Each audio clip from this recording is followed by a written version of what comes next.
पण मी तिला नाव मागितलं तिचं की तू प्लीज सोनाली कुलकर्णी सादर करीत आहे असं मला तुझ्याकडनं हवंय, कारण ती 15 मिनिटं 20 मिनिटं माझ्याशी बोलत होती फोनवर.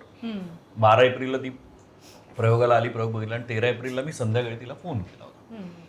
तर ती म्हणाली की नाही मंगेश, मी नुसतं नाव नाही देणार, मी त्याच्यातलं आर्थिक वाटा पण उचलणार. म्हटलं अगं नको, असं काय करू नकोस तू, पैसे वगैरे आले की, व्यवहार आला की म्हटलं नाती सगळी बिघडतात, प्रॉब्लेम्स होतात. ती म्हणाली नाही, मग नाही देणार मी नाव.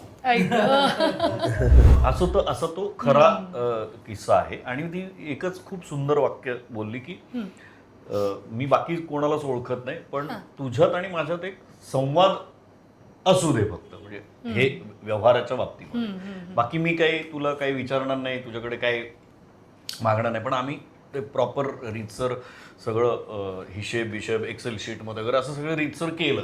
तसं ती तिचा मनाचा मोठेपणा आहे की ती असं सांगते की मी मंगेशला म्हणत, पण तसं नाही आहे. मी तिला म्हणत की तुझं नाव, कारण एक मोठं नाव असल्याशिवाय त्या नाटकाला लोक यायला हवेत ना बघायला. आपण एवढी मेहनत केली, सगळं उभं केलंय, तर ते बघितल्याशिवाय त्याचं चीज काय, अवॉर्ड्स घेऊन काय करायचं.